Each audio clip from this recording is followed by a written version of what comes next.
મનુષ્યનું ભાગ્ય ક્યારે બદલાય છે? શ્રીકૃષ્ણ વાણી, જીવનને બદલનાર સત્ય. જીવનમાં દરેક માણસના મનમાં એક પ્રશ્ન જરૂર આવે છે, મારું ભાગ્ય ક્યારે બદલાશે? કેટલાક લોકો ખૂબ મહેનત કરે છે, છતાં તેમને સફળતા મળતી નથી. કેટલાક લોકો સરળતાથી આગળ વધી જાય છે, અને કેટલાક લોકો સતત સંઘર્ષ કરતા રહે છે. શું આ બધું ભાગ્ય છે?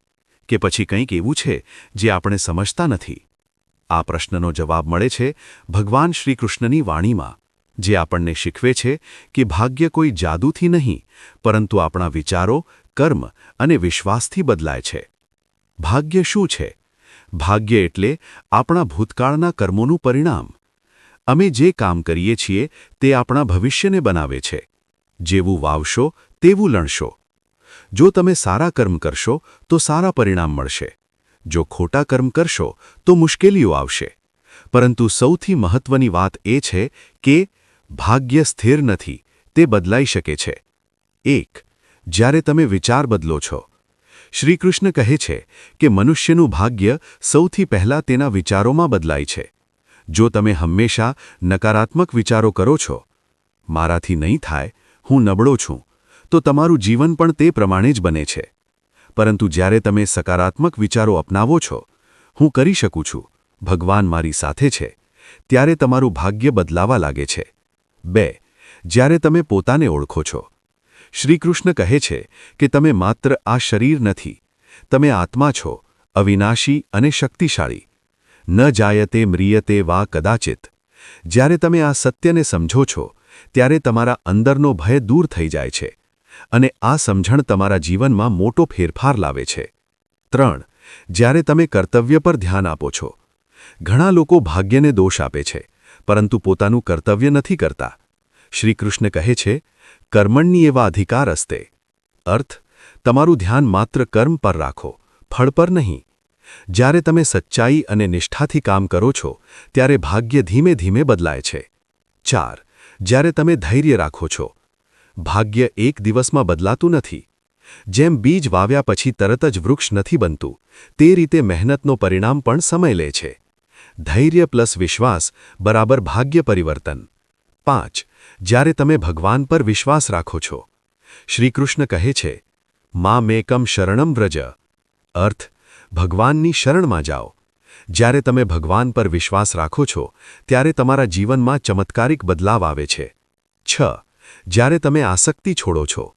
ઘણું દુઃખ અને નિષ્ફળતા આસક્તિના કારણે આવે છે. જ્યારે તમે પરિણામથી જોડાઈ જાઓ છો, ત્યારે નિષ્ફળતા તમને તોડી નાખે છે. પરંતુ જ્યારે તમે આસક્તિ છોડો છો, ત્યારે તમે મજબૂત બની જાઓ છો. 7. જ્યારે તમે મનને કાબૂમાં રાખો છો. મન જ ભાગ્ય બનાવે છે. જો મન નકારાત્મક હોય તો જીવન મુશ્કેલ લાગે છે. જો મન સકારાત્મક હોય તો મુશ્કેલીઓ પણ સરળ લાગે છે. ધ્યાન અને પ્રાર્થના દ્વારા મનને શાંત રાખો. 8. જ્યારે તમે હાર માનતા નથી. ઘણા લોકો સફળતા પહેલાં જ હાર માની લે છે, પરંતુ શ્રીકૃષ્ણ કહે છે, યુદ્ધ કરો, હિંમત રાખો. જ્યારે તમે હાર નથી માનતા, ત્યારે ભાગ્યને બદલાવવું જ પડે છે. 9. જ્યારે તમે સારા કર્મ કરો છો. સારા કર્મ હંમેશા સારા પરિણામ આપે છે. બીજાની મદદ કરો, સચ્ચાઈ રાખો, દયા અને પ્રેમ રાખો. આ બધું તમારા ભાગ્યને મજબૂત બનાવે છે. 10. જ્યારે તમે સમયને સ્વીકારો છો. દરેક વસ્તુનો સમય હોય છે. ક્યારેક મોડું મળે છે, પણ સાચું મળે છે. ભગવાન ક્યારેય મોડા નથી પડતા. ભાગ્ય બદલવાના સરળ નિયમો. રોજ સકારાત્મક વિચારો રાખો, મહેનત ચાલુ રાખો, ભગવાનનું સ્મરણ કરો, ગુસ્સો અને નકારાત્મકતા દૂર કરો, ધૈર્ય રાખો. એક પ્રેરણાદાયક કથા. એક માણસ દરરોજ ભગવાનને પ્રાર્થના કરતો હતો કે તેનું ભાગ્ય બદલાય, પરંતુ કંઈ બદલાતું ન હતું. એક દિવસ તેને સમજાયું કે માત્ર પ્રાર્થના પૂરતી નથી, કર્મ પણ કરવું પડે. તેણે મહેનત શરૂ કરી, ધૈર્ય રાખ્યું અને વિશ્વાસ રાખ્યો. થોડા સમય પછી તેનું જીવન બદલાઈ ગયું. આ કથા શીખવે છે કે ભાગ્ય બદલવા માટે વિશ્વાસ પ્લસ કર્મ બંને જરૂરી છે. જો તમે પણ તમારા જીવનમાં બદલાવ લાવવા માંગો છો, તો માત્ર ભાગ્યની રાહ ન જુઓ.